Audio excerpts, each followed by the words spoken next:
जो भक्त होता है उसके अंदर एक विशेष गुण होता है। वो विशेष गुण जिसके बाद और किसी गुण की जरूरत रह ही नहीं जाती। ये वो गुण होता है जिसको जानकर जो सतगुरु हैं वो किसी भी व्यक्ति को अपना शिष्य बनाते हैं। आपने देखा होगा अजामिल जैसे तर गए, गणिका जैसी तर गई और कितने ही कितने सदना कसाई जैसे भी तर गए। क्यों तर गए? कौन सा गुण था उनके पास? जरना का गुण। वो जरना जो कि बड़ी मुश्किल से प्राप्त होती है, लेकिन जिसको ये गुण प्राप्त हो गया वो उस परमात्मा के निकट होता चला जाता है। जरा सोचिए, यदि ये गुण आपके अंदर आ जाए तो क्या हो। कबीर साहब कहते हैं कि जरना कोई ऐसी वैसी चीज नहीं होती। कांच कथीर अधीर नर जतन करे होए भंग, साधु कंचन ताइये चढ़े सवाया रंग। कि जो कांच होता है, कथीरा होता है, और जो अधीर नर होता है। अधीर नर कौन? जिसका मन चंचल है, जिसके अंदर संयम नहीं है, सब्र नहीं है, जो अधीरता रखता है। थोड़ी सी बात में बड़ी जल्दी जल्दी प्रश्न पूछेगा। जैसे किसी को बोल दिया जाए कि थोड़ी देर के लिए यहां बैठो, हर थोड़ी थोड़ी देर में पूछेगा मैं जाऊं, कब जाना है। तो कबीर साहिब यही चीज बताते हैं कि जो कांच होता है उस पर हथौड़ा मारो टूट जाएगा, गरम करो पिघल जाएगा, खराब हो जाएगा, कथीरे पे मारो टूट जाएगा। इसी प्रकार जो अधीर मनुष्य होता है वो भी धैर्य नहीं रखता, वो धीरज नहीं रखता। अगर उनसे जतन किया जाए, यानी कि कोशिश की जाए उनको संभालने की भी, उनको बदलाव लाने की उनके अंदर, तो क्या होता है? वो टूट जाते हैं, वो भंग हो जाते हैं, वो भाग जाते हैं, वो ठहरते नहीं। लेकिन जो साधु होता है, जो सज्जन व्यक्ति होता है, जो सच्चा शिष्य होता है, वो उस कंचन के समान होता है जिसको जितना तपाया जाए उसका रंग उतना ही निखरता है, उसकी चमक उतनी ही अधिक बढ़ती है। तो इसीलिए कबीर साहिब कहते हैं, कांच कथीर अधीर नर ताहि न उपजे प्रेम, कहें कबीर कसनी सहे कै हीरा कै हेम। कि जो कांच होता है और जो कथीरा होता है, जिस प्रकार वो कभी भी हथौड़े की चोट या ताप नहीं सहन कर पाते, ठीक इसी प्रकार अधीर नर भी होता है। वो जो अधीर मनुष्य जिसके अंदर धैर्य नहीं, धीरज नहीं, वो कभी भी उसके मन में प्रेम उत्पन्न हो ही नहीं पाता। प्रभु के प्रति जब तक प्रेम उत्पन्न नहीं होगा तो जरा बताइए किस प्रकार परमात्मा उसे अपने तक आने का रास्ता बताएंगे?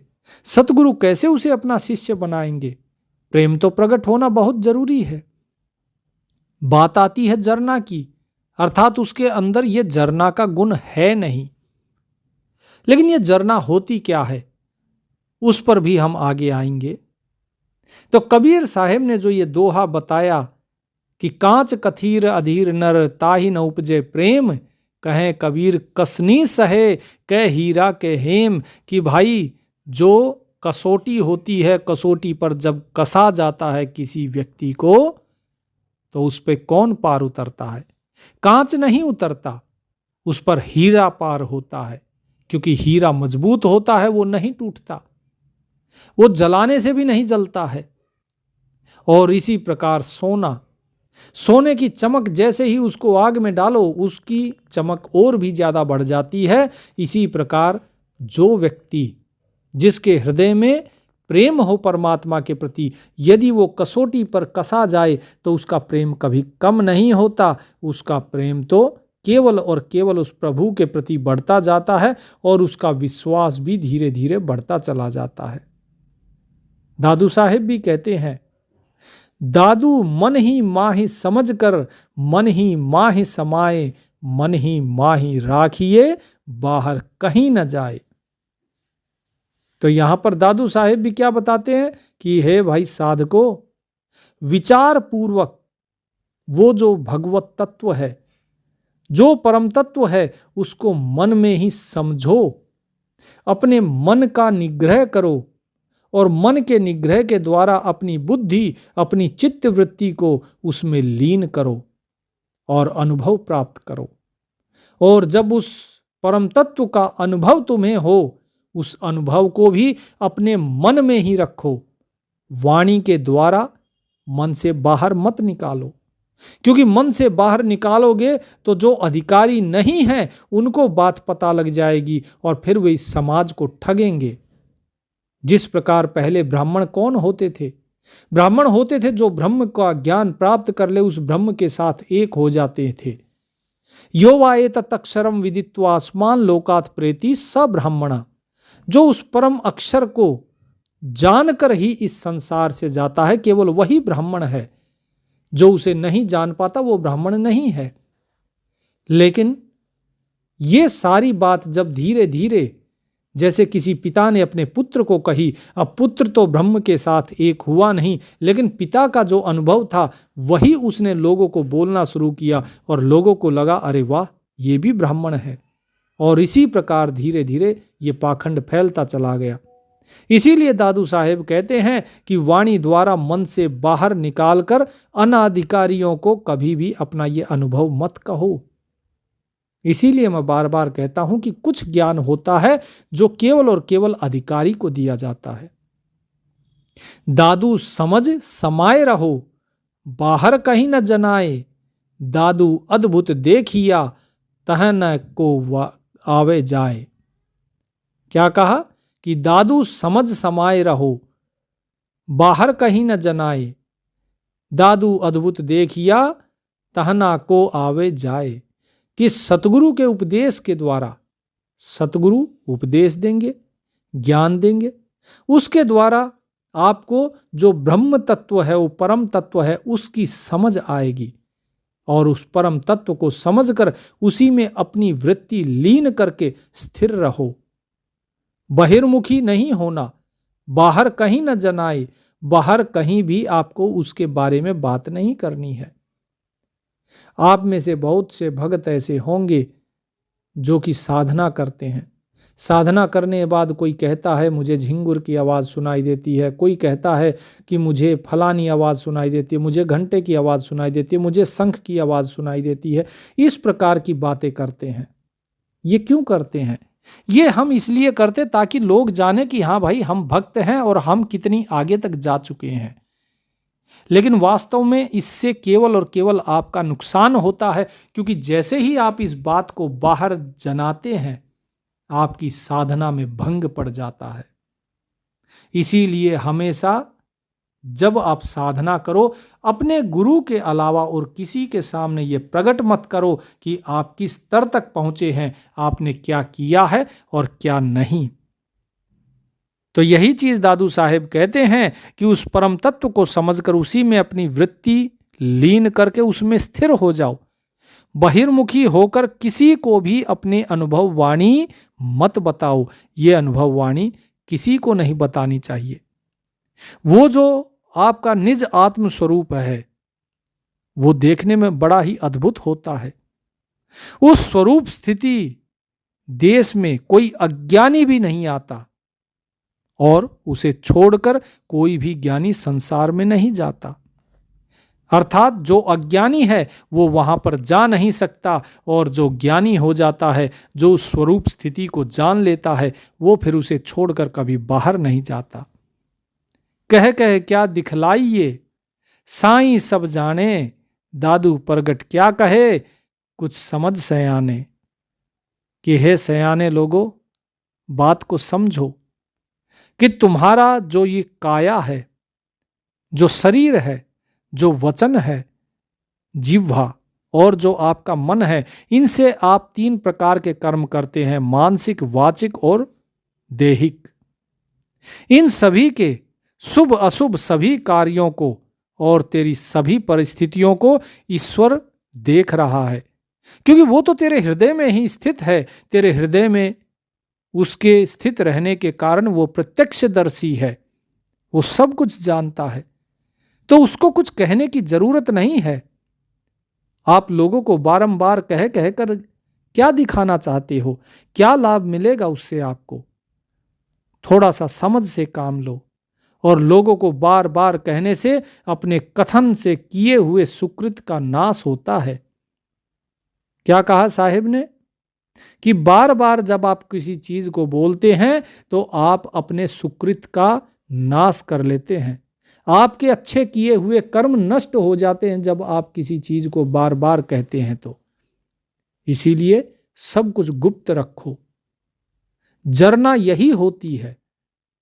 जरना होती है कि सब कुछ, जो भी कुछ आप देखते हो, जो सुनते हो, वो सब कुछ आपके अंदर ही दफन हो जाए। कोई व्यक्ति कहीं से कुछ सुन लेता है, कोई अपनी प्रशंसा सुन के अपना मौन तोड़ देता है, तो कोई अपनी निंदा तो सुन के और भड़क जाता है। साहिब कहते हैं ऐसा नहीं होना चाहिए।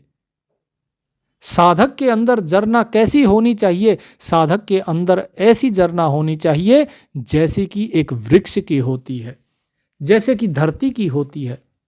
वृक्ष को पत्थर मारो, उसकी टहनियां तोड़ो, फिर भी वो केवल और केवल आपको फल और छाया देता है।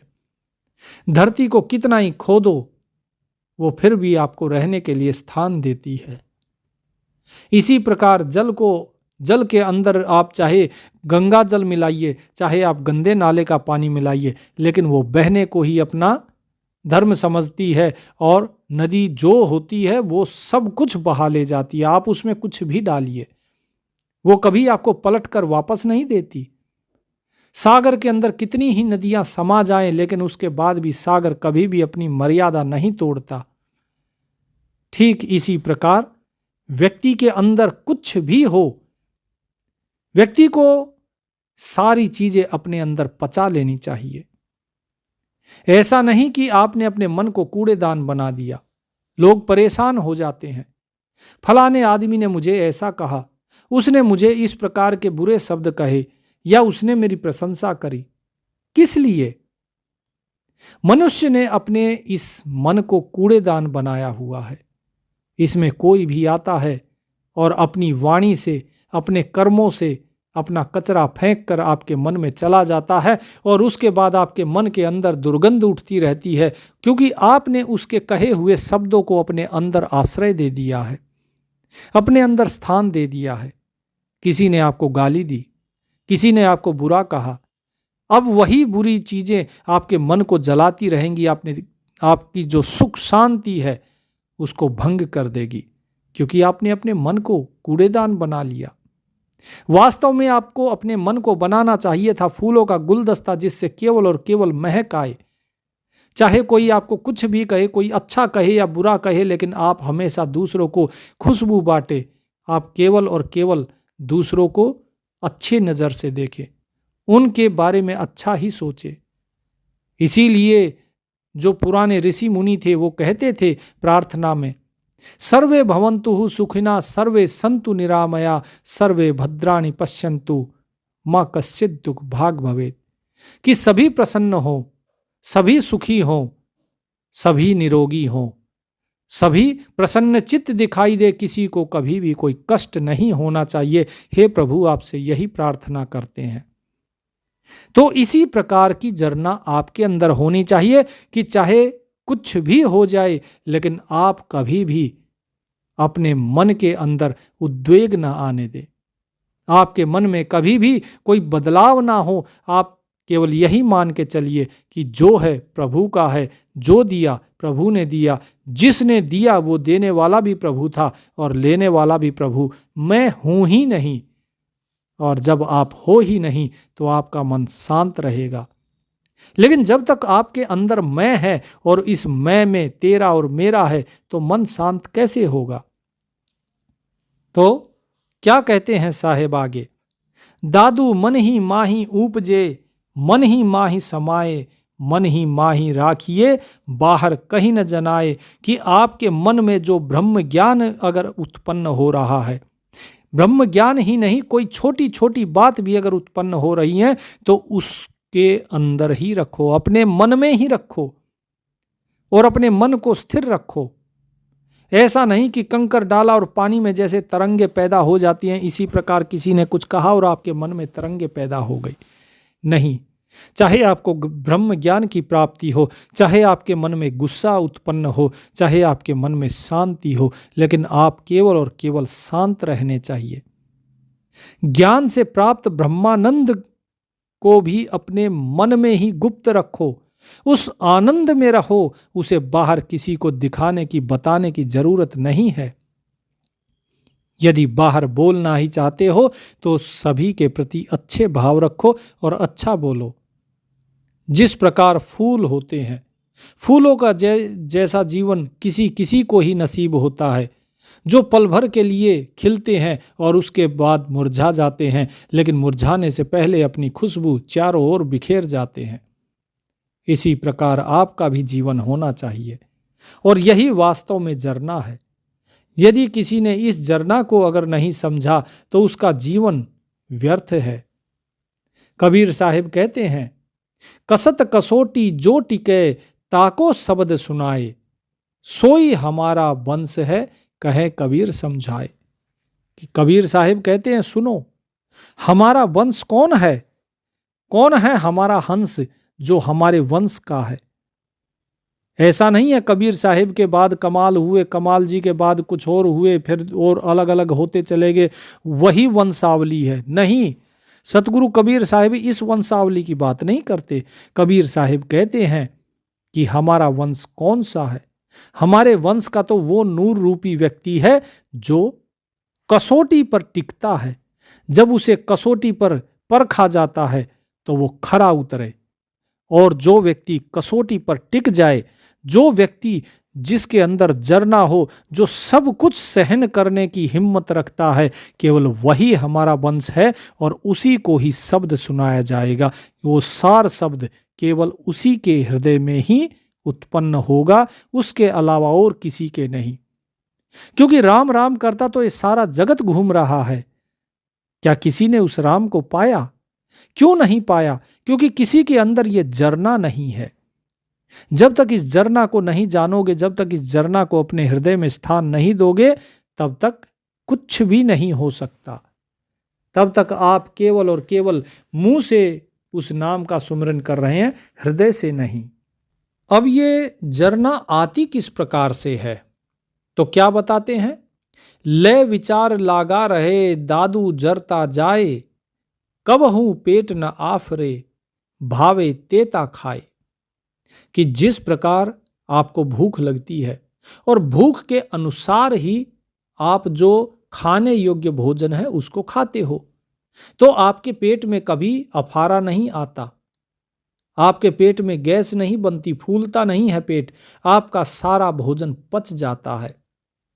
ठीक वैसे ही भजन, संध्या और जो प्रभु का नाम सुमरन है, उससे जनित जो लाभ है, बहिर्मुखी मनुष्यों को कहने से हानि होती है और उन्हें गुप्त रखने से ही सफलता मिलती है। यानी आप भजन करो, आप सुमिरन करो, आप संध्या करो, आप आरती करो, उस परमात्मा का नाम सुमिरन करो, और जब उस नाम में सुमिरन लगा रहेगा तो आप बाहर मनुष्यों को कुछ नहीं कहेंगे, केवल और केवल उस मालिक के अंदर ही आपकी लो लगी रहेगी। और जब लो लग जाएगी तो अपने आप ही सारे विचार अपने आप ही पचते चले जाएंगे। ऐसे विचार द्वारा नम्रतापूर्वक जो वृत्ति है उसे भजन में लगाइए। जब भजन में लगी रहेगी तो भजनानंद पच जाएगा, भजन का जो आनंद है वो भी पच जाएगा। इतना ही नहीं, आचार्य गरीबदास महाराज भी अपनी वाणी में कहते हैं, गरीब ऐसी जरना चाहिए जो पृथ्वी तत्थीर, खोदे से कसके नहीं ऐसा वज्र शरीर। गरीब ऐसी जरना चाहिए जो अप तेज अनूप, नहावे धोवे थूक दे तामस नहीं स्वरूप। कि चाहे पृथ्वी हो, जैसे पृथ्वी सब कुछ सहन करती है, इसी प्रकार आप भी सहन करो। जिस प्रकार जो पवन है उसके अंदर चाहे दुर्गंध हो या सुगंध हो, वो सब कुछ अपने अंदर मिला ले जाती है और सब कुछ उड़ा ले जाती है। ऐसा नहीं है कि वो दुर्गंध छोड़ जाए और सुगंध ले जाए, नहीं। इसी प्रकार आप चाहे किसी को कुटिल वचन बोलते हो या कोई अच्छा वचन बोलते हो, लेकिन कभी भी पवन उसका बुरा नहीं मानती, वो हर चीज को ले जाती है। ऐसी जरना चाहिए जो अगन तत्व में होए, जो कुछ पड़े सो सब जरे, बुरा न बाचे कोय। ऐसी जरना चाहिए जो गगन तत्व गलतान, बुरा भला बाँचे नहीं, तामे सकल समान। कि जिस प्रकार अग्नि में कुछ भी डालो वो सब कुछ जल जाता है, वो कभी बुरा नहीं मानती अग्नि इस चीज की। लकड़ी पत्थर जो भी डालो वो सब चीज को भस्म कर देगी। ठीक इसी प्रकार जैसे गगन है, आकाश है, इस आकाश में कुछ भी आप अच्छा बोलो बुरा बोलो, वो सारे शब्द इस आकाश के अंदर समा जाते हैं समान रूप से। वो कभी इन शब्दों को वापस नहीं करता है। जिस प्रकार तरुवर है अर्थात वृक्ष, वृक्ष को काटो चीरो कष्ट दो तो भी उसके मन में केवल और केवल धैर्य होता है। गरीब ऐसी जरना चाहिए जो तरवर के तीर, काटे चीरे कष्ट को तो भी मन है थीर। गरीब वृक्ष नदी और साधु जन, तिहुआ एक स्वभाव, जल नहावे फल वृक्ष दे, साधु लखावे दाव। कि वृक्ष नदी और साधु जन, इन तीनों का एक ही स्वभाव है। जिस प्रकार जल में आप नहाते हैं और फल आपको वृक्ष से प्राप्त होता है, इसी प्रकार साधु, आप इनको चाहे कितना बुरा भला कहें लेकिन ये कभी अपना स्वभाव नहीं बदलते। साधु फिर भी आपको सही मार्ग ही दिखाएगा। गरीब ऐसी जरना चाहिए जो घन हर जल में है, सब ही ऊपर बरसता ना दिल द्वेष स्नेह है।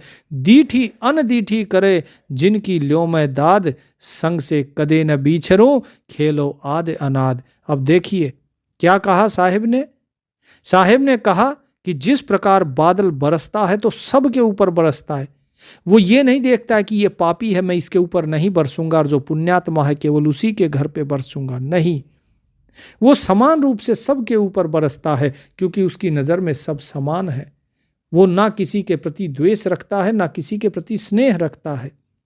इसी प्रकार जब हर एक व्यक्ति के अंदर वही परमात्मा है तो फिर हमें भी किसी के प्रति द्वेष भाव नहीं रखना चाहिए और ना ही किसी के प्रति मोह रखना चाहिए। जो भी आप देखते हैं, अब देखिए जरना के बारे में बताते हैं आचार्य गरीबदास महाराज कि जरना कैसी, कि जो भी कुछ आप देखते हैं उसको अनदेखा करो। क्योंकि यदि आपने उसको अपने मन में रख लिया तो जैसे ही आप मन में रखेंगे तो उससे आपके मन में विकार पैदा होगा। यदि अच्छी चीज देखी तो आपके मन में खुशी पैदा होगी, बुरी चीज देखी तो मन में दुख पैदा होगा। कहीं आपको बताने का दिल करेगा कि हाँ मैंने ये देखा। किसी ने प्रशंसा की तो आपको मुस्कुराने का मन करेगा, आपका मन फूला नहीं समाएगा। और किसी ने अगर आपकी बुराई करी तो आपका मन दुख और पीड़ा से भर जाएगा।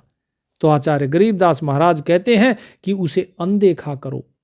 दीठी अनदीठी करे जिनकी ल्यो मैं दाद, कि ऐसे लोगों को मैं दाद देता हूं ऐसे लोगों की जो देखे हुए को भी अनदेखा कर देते हैं। ऐसे लोगों के साथ वो परमात्मा हमेशा खेलता रहता है। खेलो आद अनाद, दीठी अनदीठी करे जिनकी ल्यो मैं दाद, संग से कदे न बीछरूं परम स्नेही साध। क्योंकि ऐसा व्यक्ति उस परमात्मा का स्नेही होता है, साधु होता है, और ऐसा जो व्यक्ति होता है उससे परमात्मा कभी भी बिछड़ता नहीं है, वो हमेशा हमेशा उसके साथ रहता है।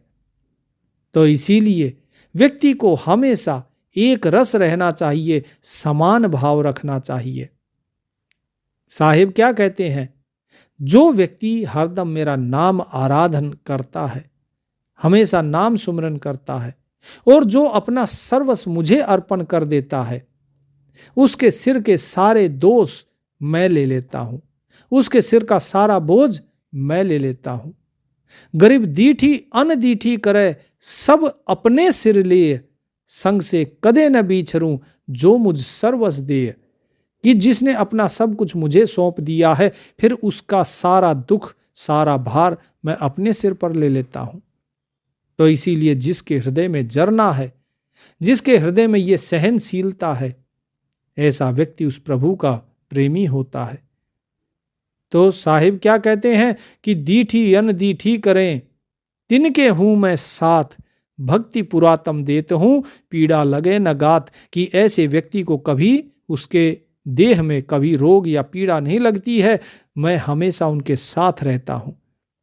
क्योंकि जो व्यक्ति हर चीज को अनदेखा करेगा, उसके मन में कभी भी क्रोध, ईर्ष्या, भय ये सब चीजें रहेंगी नहीं। और क्रोध ही तो हमारे दुखों का कारण है।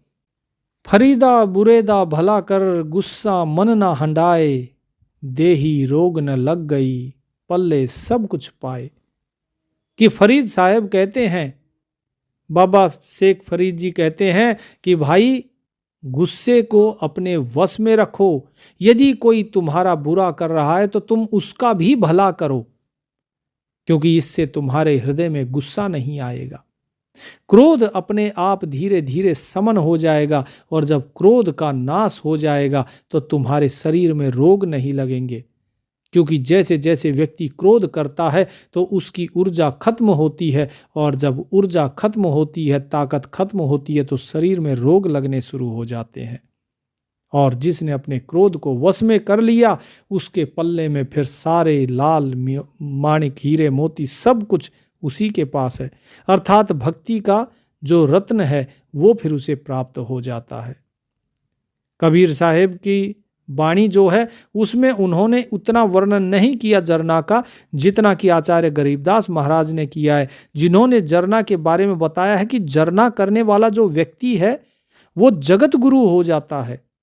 जरना जोगी जगत गुरु, जरना है जगदीश, जरना आप अलेख है राखो अपने शीस। कि जरना जोगी जगत गुरु, जरना अलय अलेख, जरना कदे न डगमगे, जरना निश्चल देख। कि जिस व्यक्ति ने अपने हृदय में जरना धारण कर ली, ये सहनशीलता आ गई, ऐसा जोगी जगत गुरु हो जाता है। ऐसा व्यक्ति स्वयं उस जगदीश के साथ एक हो जाता है, क्योंकि ये जरना स्वयं उस जगदीश का ही एक रूप है। वो स्वयं आप अलेख हो जाता है, वो परमात्मा ही जरना के रूप में है। इसीलिए इस जरना को हमेशा अपने शीश पर रखो। वो जरना खुद वो अल्लाह है, वो अलेख। इसीलिए हमेशा निश्चल होकर इस जरना को धारण करो। क्योंकि आप सोचते हो कि आपको परमात्मा कहाँ मिलेगा, कैसे मिलेगा? परमात्मा इसी प्रकार से मिलता है। परमात्मा के गुण हैं, जब आप उन गुणों को धारण कर लोगे तो धीरे धीरे आप उसके साथ एक हो जाओगे।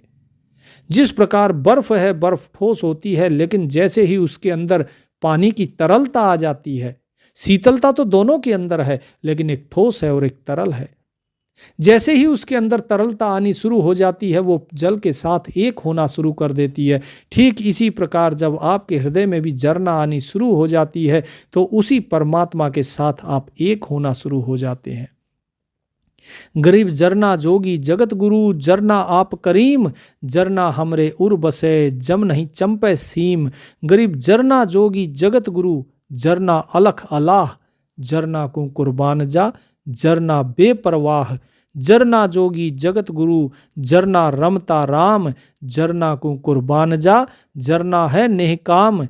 जरना पूर्ण ब्रह्म है, जरना करता आप, जो कुछ लखे सो सब जरे, जरना है गर्गाप। तो अब देखिए, बिल्कुल स्पष्ट कह दिया कि जिस व्यक्ति के अंदर जरना है वो स्वयं रमता राम के समान ही हो जाता है। वो उसी के अंदर रमण करता है, क्योंकि ये जरना का जो कला है, ये अंग है, ये स्वयं वो परमात्मा ही है। निष्काम भाव है जरना। जिसने जरना प्राप्त कर ली वो बेपरवाह हो जाता है, वही उस अलख अल्लाह के साथ एक हो जाता है, वो स्वयं आप करीम हो जाता है। इसीलिए कहा गया है कि इस जरना को, कि ये जरना पूर्ण ब्रह्म है, कि वो परमात्मा ही जरना के रूप में है, वो कर्ता स्वयं आप जरना बना हुआ है। इसीलिए जो कुछ आप देखते हो उस सब को संयम के द्वारा पचाना सीखो, उसको जरना सीखो। अब क्या कहा आगे, जरै सो अखै निरंजन कहिए, जरै सकल में देव, जरना जोगी गुरुमुखी, जरना अलख अभेव। जरना जोगी जुग जुग जीवे, झरना परलो जाए, जरना जोगी जगत गुरु पद में रहे समाये। जरना जोगी जुग जुग जीवे, झरना परलो होए, जरना जोगी जगत गुरु शब्द समाना सोए।